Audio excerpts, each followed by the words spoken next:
Thank you for standing by. Welcome to the ASML Q1 2022 financial results call. Throughout today's introduction, all participants will be on a listen-only mode. After ASML's introduction, there will be an opportunity to ask questions. If you'd like to ask questions, please press 01 to register. If you'd like to withdraw a question, please press 02 at any time during the call.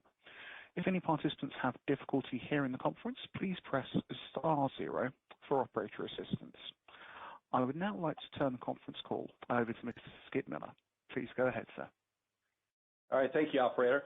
Welcome, everyone. This is Skip Miller, Vice President of Investor Relations at ASML. Joining me today on the call are ASML CEO, Peter Wennink, and our CFO, Roger Dassen. The subject of today's call is ASML's 2022 first quarter results. The length of this call will be 60 minutes, and questions will be taken in the order that they are received. This call is also being broadcast live over the internet at asml.com. A transcript of management's opening remarks and a replay of the call will be available on our website shortly following the conclusion of this call. Before we begin, I'd like to caution listeners that comments made by management during this conference call will include forward-looking statements within the meaning of the federal securities laws. These forward-looking statements involve material risks and uncertainties. For a discussion of risk factors, I encourage you to review the safe harbor statement contained in today's press release and presentation found on our website at asml.com and in ASML's annual report on Form 20-F and other documents as filed with the Securities and Exchange Commission. With that, I'd like to turn the call over to Peter Wennink for a brief introduction. Thank you, Skip. Welcome, everyone, and thank you for joining us for our first quarter 2022 results conference call. I hope all of you and your family are still healthy and safe. And before we begin the Q&A session, Roger and I would like to provide an overview and some commentary on the first quarter 2022, as well as provide our view of the coming quarters. And Roger will start with the review of our first quarter 2022 financial performance with some added comments on the short-term outlook. And I will complete the introduction with some additional comments on the current business environment and on our future business outlook. Roger, if you. Thank you, Peter. Welcome, everyone. I will first review the first quarter financial accomplishments and then provide guidance on the second quarter of 2022. Net sales came in at 3.5 billion euros, which is at the high end of guidance. We shipped 9 EUV systems and recognized 591 million euros revenue from 3 systems this quarter. Net system sales of 2.3 billion euros, which was nicely balanced between logic at 50% and 50% from memory. Installed base management sales for the quarter came in at 1.2 billion euros as guided. Gross margin for the quarter came in at the guidance of 49.0%.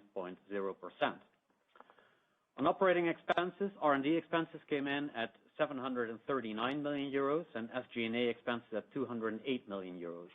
R&D was below guidance as spend rate in the quarter was lower than planned and will move to Q2. We still expect to be around 14% of sales for the year. Net income in Q1 was 695 million euros, representing 19.7% of net sales and resulting in an EPS of 1.73 euros. Turning to the balance sheet, we ended the first quarter with cash equivalents, and short-term investments at a level of 4.7 billion euros.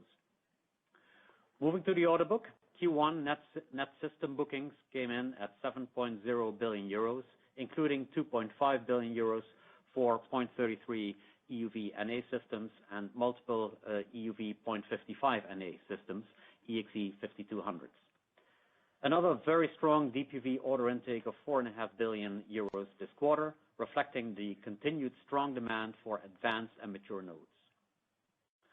Total net system bookings was driven by logic with 66% of the bookings and memory accounting for the remaining 34%. With that, I would like to turn to our expectations for the second quarter of 2022. We expect Q2 total net sales to be between 5.1 billion euros and 5.3 billion euros. This excludes around 800 million euros of net delayed revenue for Q2 as a result of more fast shipments at the end of Q2 than at the end of Q1.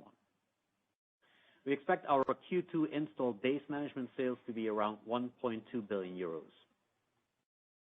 Gross margin for Q2 is expected to be between 49% and 50%.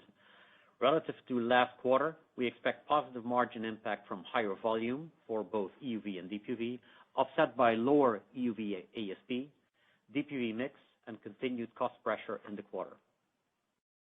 The expected R&D expenses for Q2 are around 790 million euros, and SG&A is expected to come in at around 220 million euros. In the current environment, it is also appropriate to address how we may be impacted by rising costs this year. We're not immune to rising costs. There is pressure on labor costs as the global job market for engineers is tight, and there is a competition for talent. Costs related to components in the supply chain are also increasing due to higher material costs, including additional fees to secure parts. Transportation costs have increased due to rising fuel costs and changing flight routes. Energy contracts and renewable energy help limit the increased energy cost impacts. We clearly see pressure on margins due to these cost increases, which we expect to translate roughly to a 1% impact on gross margin for full year 2022. We expect the second half of the year will be strong, with expected gross margins of around 54%, primarily driven by higher EUV and DUV volume, as well as improved margin from installed base business. In summary, we currently expect gross margin to be closer to 52% for the year. Our estimated 2022 annualized effective tax rate is expected to be between 15% and 16%. In Q1 2022, ASML acquired 3.6 million shares for a total amount of around 2.1 billion euros as part of our current program. With that, I would like to turn the call back over to Peter. Thank you, Roger. As Roger has highlighted, revenue and profitability for the quarter came in as guided, with system revenue balance between logic and memory. We expect a step up in sales in Q2 as revenue from fast shipments in Q1 will be recognized. While supply chain challenges are still present, we will continue to utilize fast shipments as a means to get systems to customers as soon as possible. Although the current macroeconomic environment creates uncertainty, we believe the fundamental growth drivers remain intact. We continue to see unprecedented customer demand across all market segments from both advanced and mature nodes, driving demand across our entire product portfolio. We are running at maximum capacity and expect demand to exceed supply well into next year. Our view of the full year revenue therefore remains unchanged, with year-on-year growth of around 20% over 2021. As mentioned last quarter, this 20% sales growth does not include the full shipment value of systems output this year due to a number of fast shipments, which will result in a delayed revenue into 2023. For our EUV business, we still expect to ship around 55 systems this year, and as we plan to do fast shipments on a number of these systems, including systems in Q4, we expect some revenue to be deferred to 2023. This translates to an expected system revenue of around 7.8 billion euros this year. In our DUV and applications business, we expect significant growth in both immersion and dry systems, as well as continued demand for metrology and inspection systems. In addition to advanced nodes, we see growing demand for DUV systems supporting mature market segments such as analog, power, and sensors. These market segments are part of the secular growth drivers in support of digital infrastructure, which includes automotive and green energy applications. We expect revenue growth of over 20% for non-EUV system revenue. For the installed base management business, service revenue will continue to scale with the growing installed base of systems. Customers continue to look at all methods to add wafer capacity, including productivity upgrades. In these times of very high fab utilization, some of these upgrades are hardware intensive and require systems to be taken offline for installation. Therefore, available system time will dictate their ability to install these types of upgrades. As we mentioned in previous quarters, the quickest way to add wafer capacity is to install software productivity packages. These upgrades require less system downtime and have now been installed in most of our customer fabs. We currently expect 2022 installed base revenue to be up around 10% year-on-year. Looking at the market segments in 2022, our view on growth is similar to last quarter. we still expect logic system revenue to be up more than 20% year-on-year, and memory system revenue to be up around 25% year-on-year. On High-NA EUV, we're making good progress, and we have currently started the integration of the first High-NA system in our new clean room in Veldhoven. We received multiple orders for our EXE 5200 system in Q1. We also received additional EXE 5200 orders this month, April. With these bookings, we now have High-NA orders for 3 logic and 2 memory customers. The EXE 5200 is ASML's next model High-NA system and will provide the next step for lithography performance and productivity. The global market trends that we talked about at our Investor Day last year are broadening the application space and providing secular growth drivers for future demand. The strong demand this year and beyond is reflected in the significant bookings over the past several quarters, resulting in a backlog of around 29 billion euros, is an all-time high. We expect the strong order intake to continue as demand will continue to exceed supply, also going well into next year. With multiple countries pursuing technological sovereignty, we are now seeing a number of announcements from customers for new fabs in the coming years in support of this global trend. These announced investments are expected to have a positive impact on the medium-term demand. As this unprecedented demand is exceeding our capacity, ASML and its supply chain partners are planning to actively add capacity to meet future customer demand as communicated during Investor Day last year.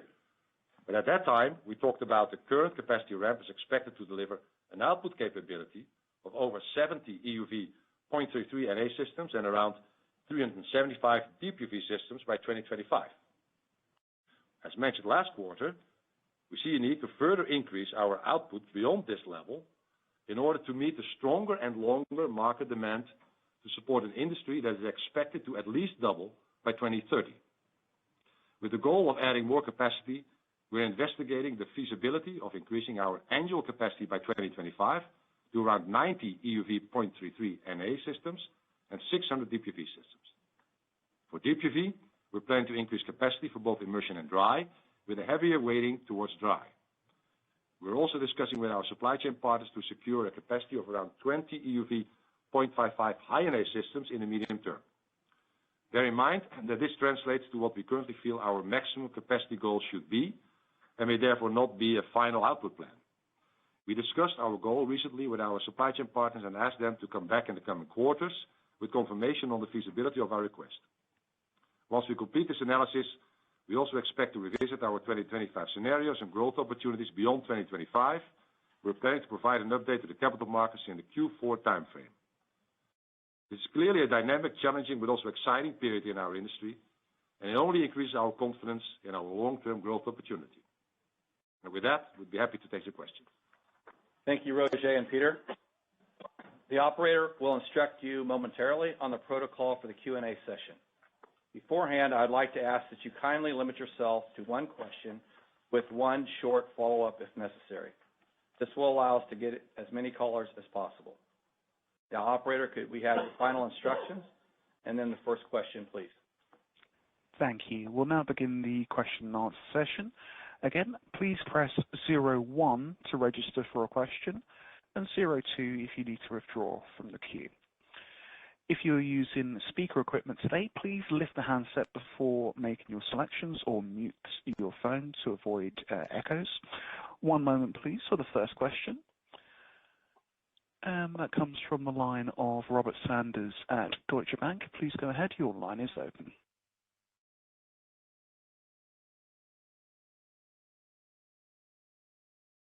Robert Sanders from Deutsche Bank, your line is open from our side. If you have your phone on mute, you will need to unmute that.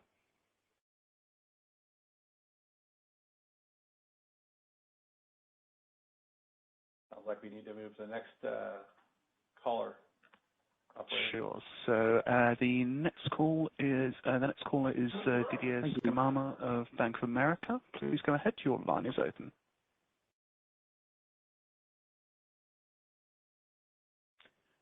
Didier from Bank of America, your line is open. If you have your phone on mute, you will need to unmute that.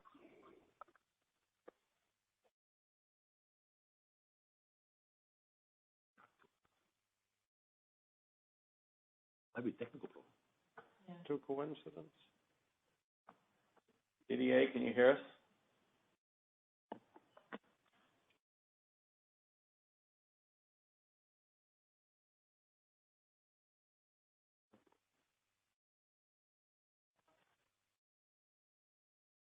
Final test. Third one. Yep, Didier's line is open on our side. Okay, so the next question will come from the line of Joe Quattrocchi of Wells Fargo. Please go ahead. Your line is open.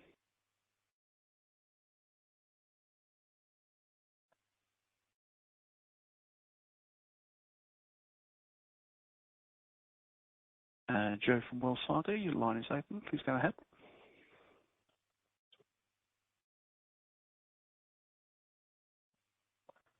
Mark, looks like it's more structural. Mark, I think there's a connection issue. Yeah, bear with us one moment. I'll just have a look into this. It does look like the line is open, but yes, for it to be 3 questions in a row, that looks like it's possibly a technical issue. Bear with me just a moment.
Okay, apologies for the delay there. So I'm just going to test this.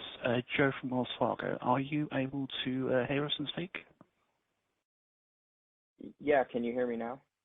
Yes, we can hear you. Apologies. Yeah, we can great. hear you. Please go Great.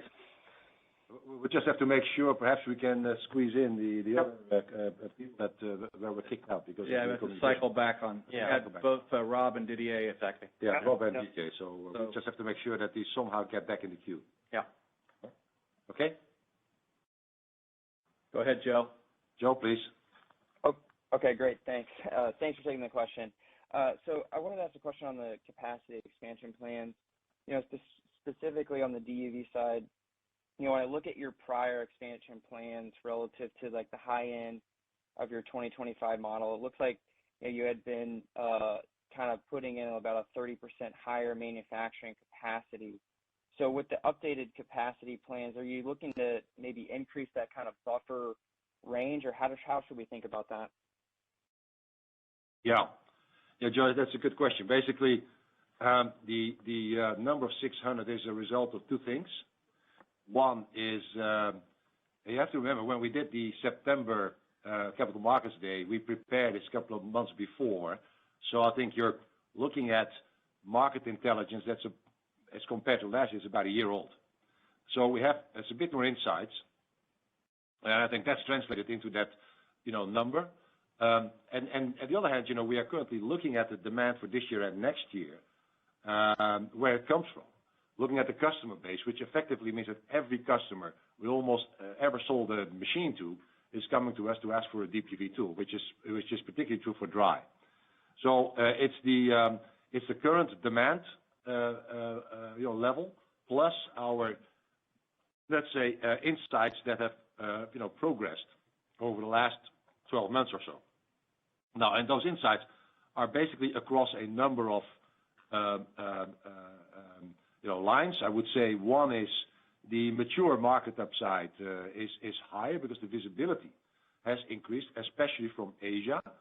And when we look at the type of semiconductors that are in demand now and the capacity that's been installed, and especially if you look at the lower end, when you talk about power ICs, you talk about sensors, optical and non-optical sensors, analog, you talk about microcontrollers, there is a demand for those type of semiconductors almost in every industrial area, which when we look at it and we look at the growth numbers and the demand, talking to our customers, it's a very wide range. It's just the mature market upside is really driven by a significant increase of IoT type opportunities. Now, that's one. Number two is we also see the need for more silicon for the PCIe and high power compute applications. It has to do with the fact that you actually see that in order to be more energy efficient, the device's clock speed, the clock frequency is decreased, but actually has a significant impact on the energy usage. However, it also has an impact on the performance.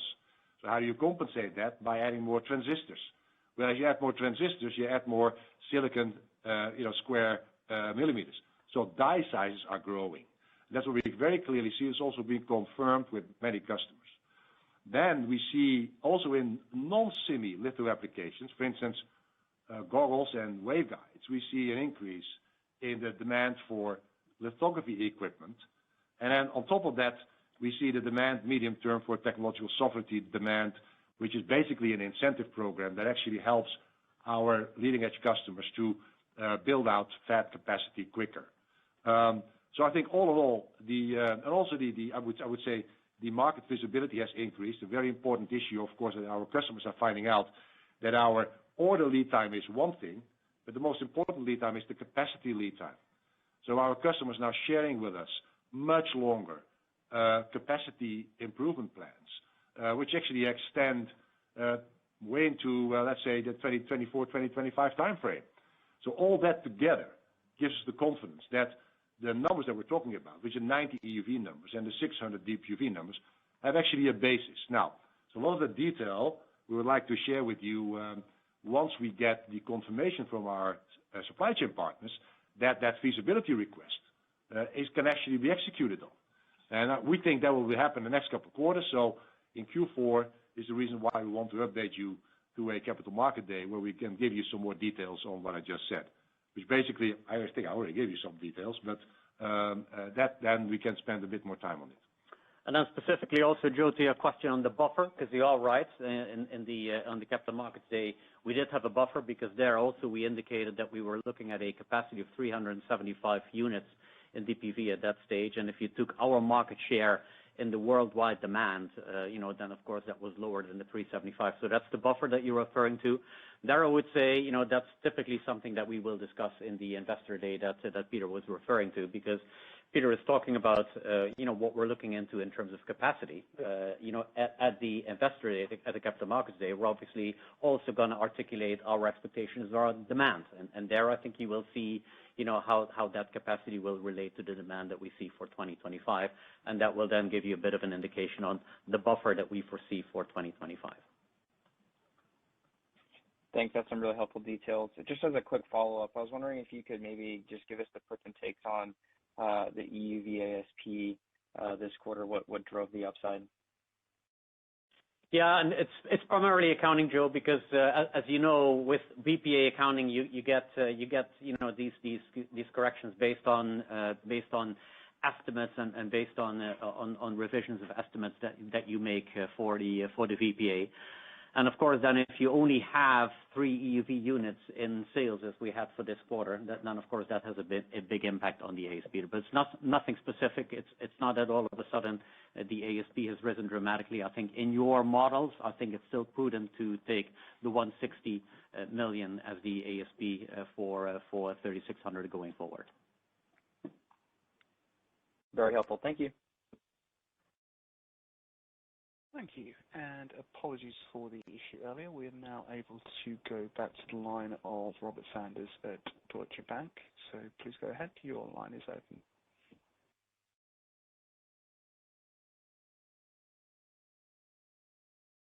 Oh, no.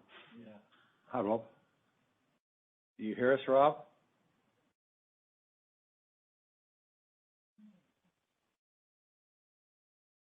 Operator, we can't hear him. Yeah, I'm trying to unmute this line. It's definitely unmuted from what I can see. Robert, are you able to hear us? Can you hear me? Yes, we can hear you. Yes, we can, Rob. Yeah. Hi. Finally. Okay, hi there, guys.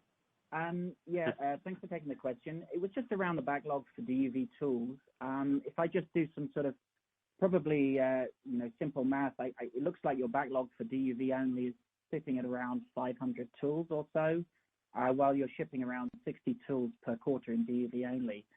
So does that mean that the waiting time for a DUV tool today is more than 2 years? And related to that, as you think about how your increase of DUV capacity, where would you like that sort of waiting time to go back to? Would it go back to 9 months in a perfect world, or is there a kind of new reality where backlog will be extended for quite a while? Yeah, two good questions, Rob. One, yes, the DUV backlog is quite significant. You mentioned 500, actually it's a little bit more.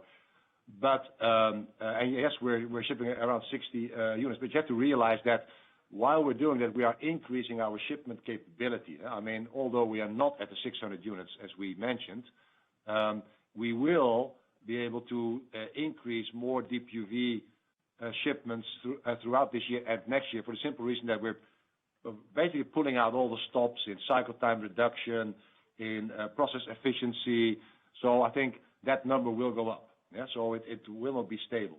Having said that, you are right. If you would come in and you want a DUV tool now, it's going to be second half of next year. Yeah, because for the simple reason that the PO, the purchase order lead time is completely irrelevant now. It's the capacity lead time. So you need to build capacity in order to be able to get more, which ultimately means that yes, by we think 2025 will take another 2 years at least to build out that capacity. Then we will go back to let's say 9 months and less PO lead time. So this is indeed the case. This is also why the demand that we currently see in DUV, we can probably only ship at this moment in time this year only 60% of the DUV demand. So anything that comes on that because it's driven by our maximum capacity, and anything beyond that, indeed, is a matter of capacity lead time, not PO lead time. I got it. Just a quick follow-up to that. I'm assuming suppliers will want prepayments, guarantees, in order to build more capacity for you guys, and they may look for higher pricing. But so should we think about pricing of individual tools going up on top of the inflation that we're seeing from the various different cost drivers, just from the fact that suppliers will want some kind of guarantee from you guys that you'll take delivery? Yeah, I think this is there's always been the case when you go to the supply base and you tell them they need to add capacity. I think we have a pretty convincing story for them that this industry will grow. Like I said in the prepared remarks, we think there's a very good chance that the industry of our customers will more than double before the end of the decade. And if that's the case, we're just going to need more capacity, which they all agree with. Now, if we're going to help suppliers, and I'm not excluding that at all, it's just a matter of, sometimes the, financial means that a supplier might have or run into a certain financial ceiling that we might help and step in. Well, like we've done in the past, that's not a major issue. That is not to take away the risk, but just to make sure that people execute faster. And I think that might happen, but generally our suppliers are big enough to pay for their own capex. So I don't think that's going to be a major issue. And on pricing, I think, the cost increase that we've seen are really short-term cost increases. We do value pricing, so it is not cost plus what we are doing. Having said that, the value of the wafers coming out of our customers over time will also go up, which are going to be a function of that cost increase. So it also means that going forward, value pricing will also lead to different prices that we will charge to our customers. I mean, that's all connected, not short term, but definitely, over the next 12 to 24 months, when the volume purchase agreements run out, we have new volume purchase agreements that will be reflected. Got it. Thanks a lot. Thank you. And our next question comes from the line of Didier Scemama of Bank of America. Sorry. Please go ahead. Your line is open. Yes, good afternoon. Thanks for taking my question. I've got two quick questions. First of all, maybe a question just to understand a bit better the 25 capacity plan. I know you don't like to talk about WFE, but I would like to understand what's baked in your numbers, because when I just sort of reverse engineer what you've guided for, I get to a WFE roughly in the $140 to $150 billion range. I just wanted to understand if that's what you're thinking about. And then related to that, when we make WFE intensity numbers, assumptions, et cetera, you get to global semiconductor demand in 2025 in the range of 800 billion plus to 940 billion plus. Which I'm a believer, but that's an aggressive growth rate, especially in the context of the current macro environment and worries about recession, et cetera. So I just wanted to understand if that's the right way to think about it, and if not, why not? And I've got a quick follow-up on high-end. Thank you. Well, I think there's a lot of what you said is the right way to think about it, but I think the only comment I would make is that you pin everything on 2025. When we basically say we want to build out that capacity by 2025, we do this also with the intent and with the focus on what we believe is going to be a very strong secular growth for our customers. So even if you look at the latest Gartner data, actually they are above 1 billion for 2030. Yeah, and so it is capacity that is there for the second half of the decade. It doesn't mean that if we would have that capacity by 2025, that we're not saying that the semiconductor industry will gobble up all our capacity by 2025, but it will definitely do that in the second half. And this is why it's important, because to add capacity, you need lead time. You need to start now, because it takes a couple of years. And that might be that we don't need it in 2025. We might definitely need it in 26 or 27 or 28, to your point. Now, and if you then say, if you would look at the latest Gartner data, which is just above, I think it's 1.1 trillion. Yeah. If you look at that and you apply your historical WFE numbers, you're coming pretty close to what you just said. So it is needed. This is an investment in the growth of the company and the growth of the industry of our customers. That's what it is. And I'm not telling you what the 2025 revenue number for the semiconductor industry is going to be, but it's going to be higher. That's absolutely certain. But this is the reason why. So I think your line of reasoning is correct. Only don't pin yourself onto 2025 as a year. Very clear. Perfect. So my second question is on high-NA. So at the time of the CMD, you were sort of cautiously telling us about 5 units, give or take 2025. Now you're saying that you're thinking about building capacity for 20 units midterm, so I take it beyond 2025. I just wondered if you could, A, give us a sense of how many units have you booked so far, given the support you get from your 5 customers in the quarter, And give or take, I mean, are you thinking about more than 5 units already for 2025? Or sort of what's the linearity of that 20? What's the trajectory? I mean, is it really taking off in 25, or is it taking off a little bit after? Good question, DJ. I think at the Capital Markets Day, what we said is the 5 is just the 5 that we take into revenue. And the reason, and you might also recall that the 5 was in there for the high market scenario, but also for the lower market scenario. And the reason we did that is that we said we're a bit unclear at this stage as to how revenue recognition is going to look like for those systems. Also taking into consideration that we don't know exactly how in 24, how in 25, how the installation process, how exactly that will work, because we have different models how to do that. So that's why we said we're going to be pretty conservative. The 5 is a pretty conservative estimate of what we might be able to, what we might ship in 24, and then we take that revenue. Clearly, we're looking for 25. We're looking at a number north of those 5 in terms of shipments that we expect for 2025. That's the reason why we were so conservative, if you like, on the number of 5 in 2025. So more shipments expected in 25, and that's also why we set for the 20, we set medium term. So, medium term is a little bit after 25, so that could be in the 26, 27 time frame. That's where we think the number of 20 will be necessary to cater to the demand that we have there. I mean, the build-up of the order book is progressing very nicely, not just on the 5,000 tool, which will initially be used for research purposes, but as we mentioned to you now, we also have clear orders for the 5,200 coming in last quarter and also coming in this quarter. So the order book there is building up nicely and in line with our expectations. Crystal clear. Thank you so much. Thank you. Our next question comes from the line of Krish Sankar of Cowen & Co. Please go ahead. Your line is open. Yeah, hi. Thanks for taking my question. I had two of them. Peter, just to follow up on the macro question, it seems like in the last 3 months, your FY 22 outlook has been pretty much stable. You're still supply constrained, but demand has actually grown. Kind of curious, based on your forecast, it looks like it's through 2025, but the market seems to be worried about macro and recession. So I'm kind of curious, do you think investors are too negative, or do you think the semi-cap industry or semi-industries too positive and the truth is somewhere in between? Well, I'm with the company 23 years, and I've always tried to read the minds of the investors, and I always got it wrong. So don't ask me that question. So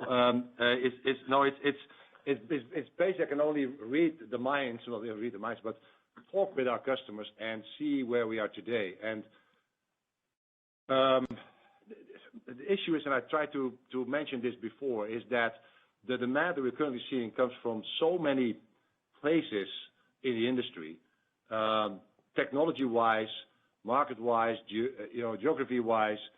It's so widespread that we have significantly underestimated let's say, the width of the demand. And I think that I don't think is going to go away. And it's an anecdote, but I met a very large industrial company, a conglomerate, last week, and actually they told me that they're buying washing machines and to rip out the semiconductors to put them in industrial modules. I mean, that's happening these days. Now, you could say that's an anecdote, but to be honest, it happens everywhere. It is, like I said, it is 15, 20, 25-year-old semiconductor technology that is now being used everywhere. It is all driven by IoT type applications. I don't think that is a fluke. I think that is real. Yeah. And I think our customers are currently demanding, and I said it before, 600 deep UV systems this year. Now, if we can do 60% of that, I'm pretty happy. Yeah. This year. Now that will also grow next year. We will ship more than 375 deep UV systems next year because we're pulling in that 2025 target, that we actually had, and then putting out all the stops to ship more systems. Now, the demand could go down from 600, another 25%, which is still above our maximum capacity. So you tell me, whether we're too optimistic. I'm just looking at the data points, and the data points just point into a market that is significantly short of semiconductor manufacturing capacity this year and next year. And what macroeconomic will do, I don't know. We'll just have to wait and see. But currently, we see no signs of any weakening in our customer base. Zero. And even if the demand weakens, there's a big gap between the demand and our capacity. Got it. Super helpful, Peter. And then a quick follow-up. You also articulated how there's strong demand for trailing edge technologies. And when I look at it, China sales, it's been at record high for the last 2 quarters. From your vantage point, is there a way you can segment it and see if China is actually buying for true end demand, or do you think they're just stockpiling deep UV tools? Any color into the thought process there would be helpful. In fact, Raja, I don't think that China is moving at a faster pace in general than the rest of the world.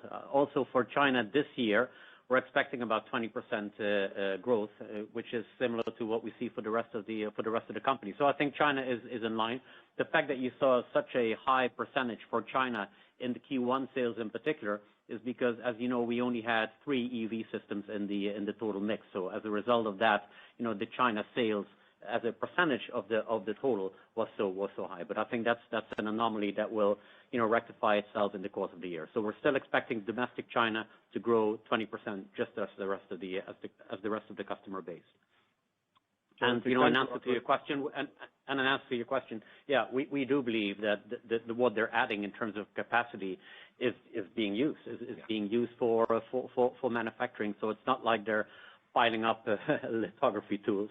They're really using this straight away. Yeah, and we can see this based on the utilization numbers of our machines across the entire installed bases, logic and memory. It's never been as high as it is now. So if they're stockpiling anything, they're not stockpiling machines. They're stockpiling semiconductors, where you look at the shortage and the fact that people are desperately trying to get their hands on mature type of semiconductors. I don't think they're stockpiling anything. Yeah.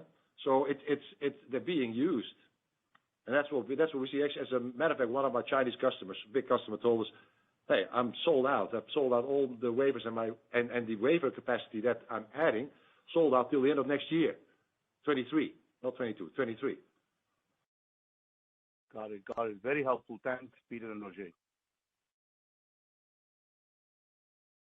Thank you. And our next question comes from the line of, apologies, 1 second, comes from the line of Dimitria Metuku of Credit Suisse. Please go ahead. Your line is open. Yeah, good afternoon, gents, and thanks for taking my questions. Firstly, again, just to follow up on Krish's question there, when you say you're going to ship, you see demand for 375 DUV units next year, we're all kind of on the investor side playing these war games around, what could happen next year to see demand really go down. If you look at consensus next year for you, consensus modeling DUV units to decline next year, given these concerns around the recession. My view is even if you saw demand decline, your customers are unlikely to cut tool orders. But in your view, can you give us some scenario as to what would need to happen for customers to really cut orders for next year, given the lead times, etc.? If you have any color around that, that would be super helpful for investors. And secondly, I just wondered if you could give us the figure for high-NA EUV tools in your orders this quarter and in the backlog. That would be super helpful. Thank you. Yeah. Well, what could happen? If we would do next year, let's say, I think it's going to be over 375 because we're pulling out all the stops, like I said, which will then basically be our absolute maximum capacity. I mean, we're doing overtime, hiring people, whatever. It's not only us; it's particularly in the supply chain. So that's where we want to go. Yeah. Now, what needs to happen for that demand to go down? The demand for next year is 600 units. So you need to lose 35 to 40% of your demand, and then you hit our capacity, our maximum capacity. Now, of course, we can all dream up horror scenarios whereby the world collapses and all kinds of crazy things happen. we'll deal with that when we are there, when it's such a disaster. But for, let's say, a macroeconomic slowdown, needs to be significant to take 35 to 40% out of the demand curve. And then we're still shipping more than what we shipped this year. So, and on horror scenarios, I don't know. I'm not the kind of guy that should ask the question, but probably all the people better suited to do that. But that's the way that I look at the world. Whatever reason, he was just looking at me, but I'm not going to weigh in there either.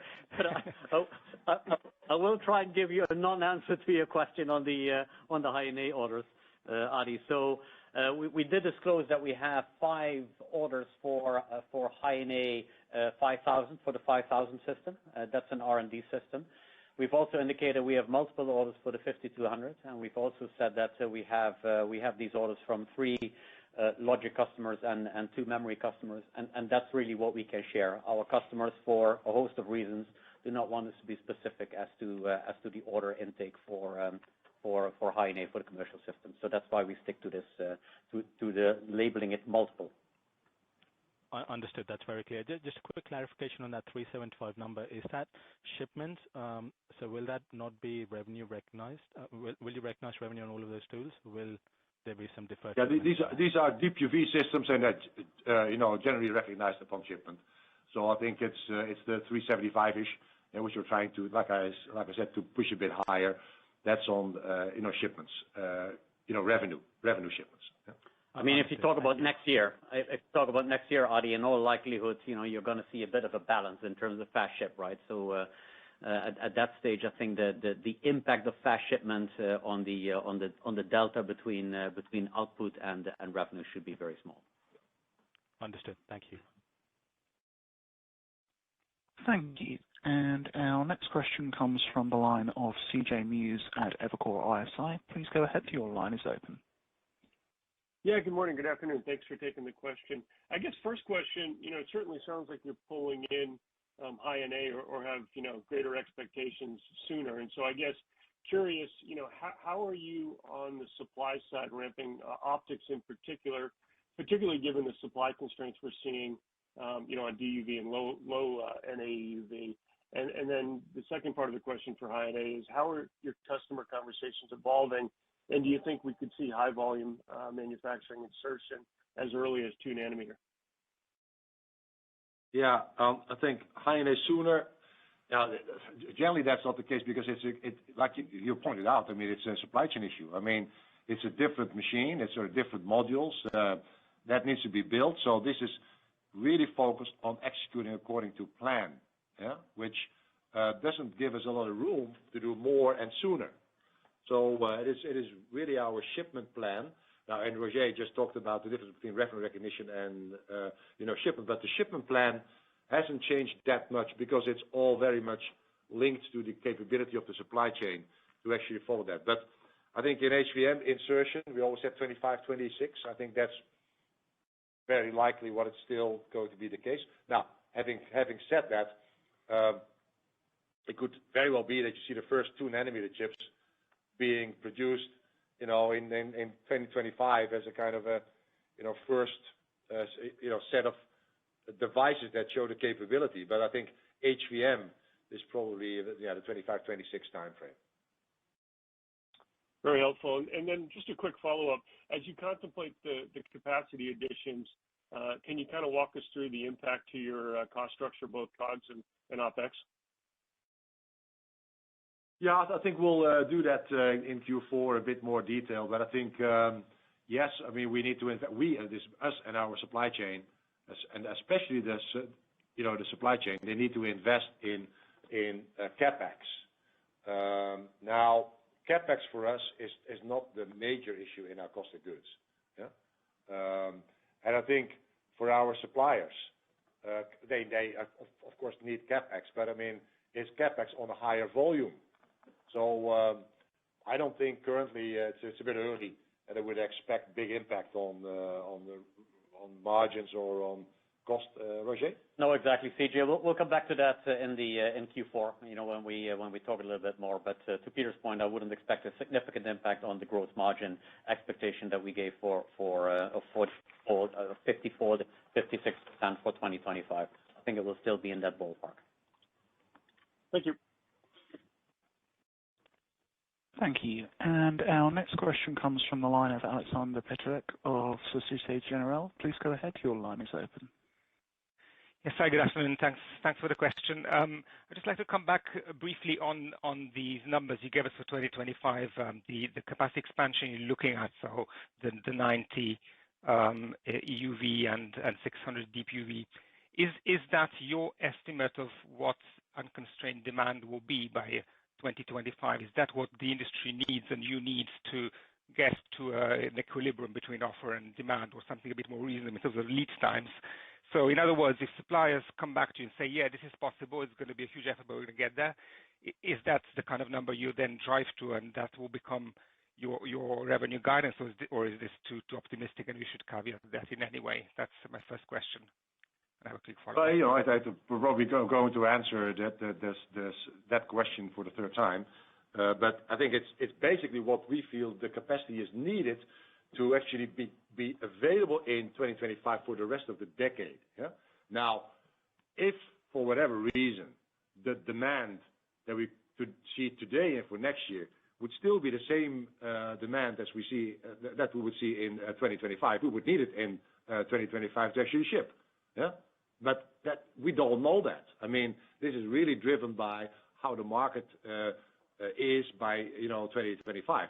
It could be it's the same as it is today. It could be higher. It could be lower. We don't know that yet. But this is definitely something which we are going to discuss in Q4, where we show you a couple of scenarios, where we can say that this could happen. If this happens, then you would see that result. If that happens, you would see a different result.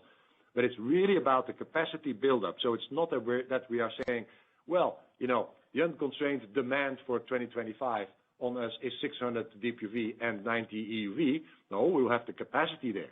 That if that would be the case, we could do it, but we don't know whether it's going to be the case, but we definitely need it. We definitely need it for the second half of this decade, given the growth of our customers. And, let's keep our fingers crossed and see what 2025 brings us. Okay, that's very clear. And just a quick follow-up on 3D DRAM, in light of the multiple orders you now get from DRAM customers, not just one, but two customers now. Could you share your thoughts on the potential timing of 3D DRAM and, that 2025 number we saw being bandied about? Is that now a clear indication that's actually happening or later? Thanks. Well, I think we've made a point a couple of times. 3D DRAM is an option. We think it's not going to be 2025. It is an option. It could hit somewhere in the second half of this decade.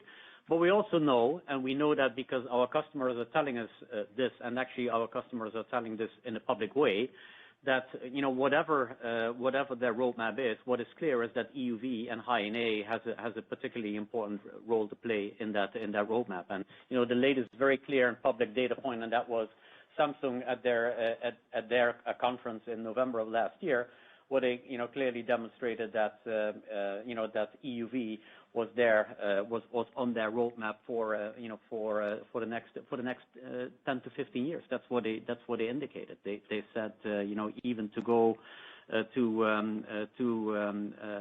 DRAM, I think it was 8 nanometers of 5 nanometers that it talked about, so less than 5 nanometers.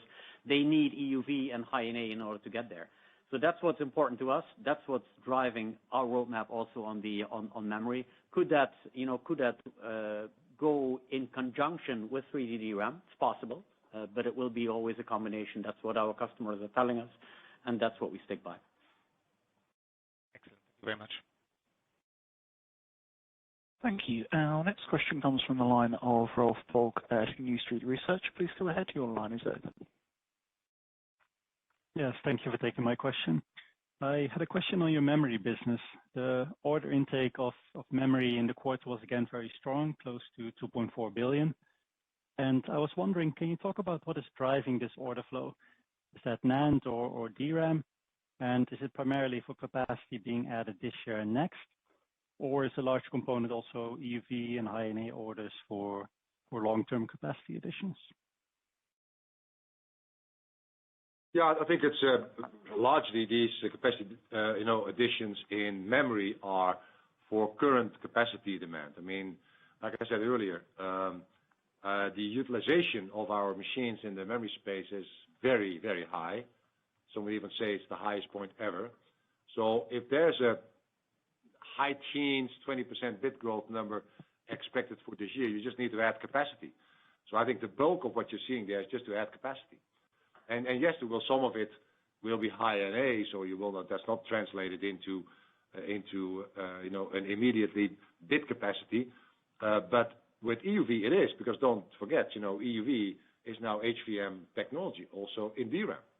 So most of it, the vast majority of it is for current capacity additions, which I fully understand when I look at the utilization rates. Thank you. And as an unrelated follow-up, if I may, could you please give us an update on your EUV service business? How large is the business today on a run rate basis, and what growth do you expect this year? And also, where do you stand on gross margins versus the corporate averages? Yeah, so the EUV service business is around 1 billion this year, and the gross margin, we talked about gross margin in the past, so gross margin was around 30% last year.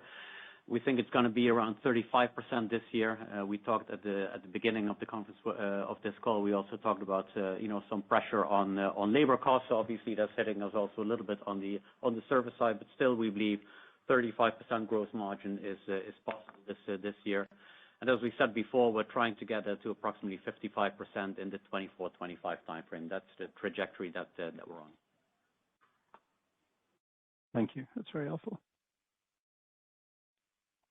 Thank you. Our next question comes from Hori of ODDO BHF. Please go ahead. Your line is open. Yes, good afternoon. Actually, I would like to ask a question again about your supplier to really understand what you are talking about when you say you are discussing with them. Does it mean that they are all okay to increase their capacities?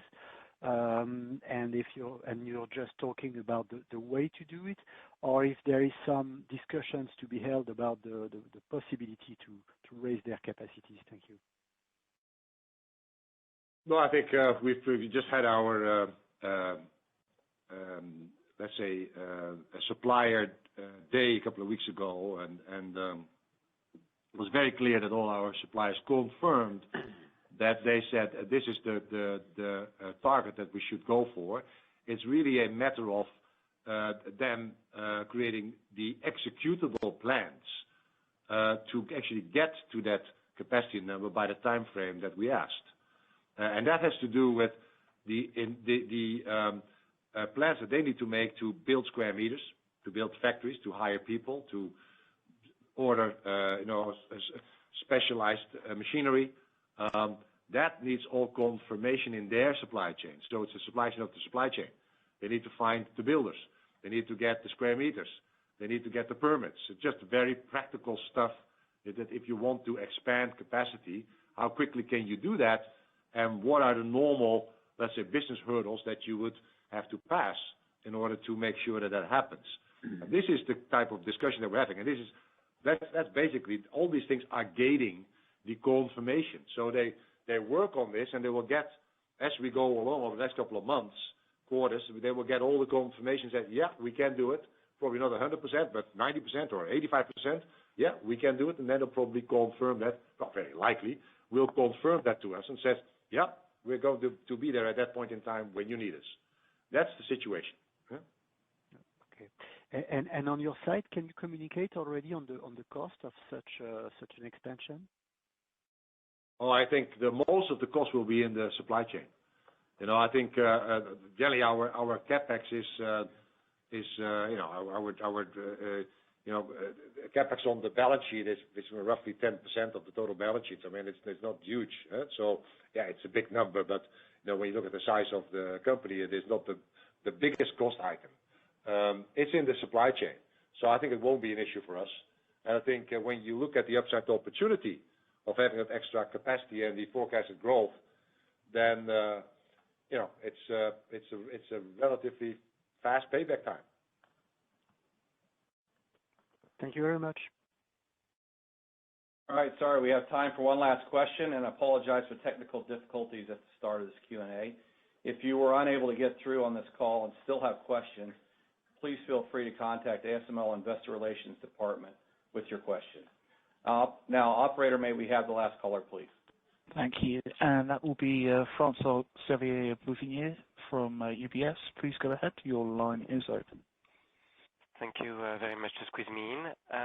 I just have maybe two quick ones. One is on the basically your work you are doing with your suppliers. You mentioned, Peter, that you don't bear a lot of cost to add capacity, but these suppliers will probably have a lot of risk or more risk to you than you in terms of balance sheet and underutilization charges.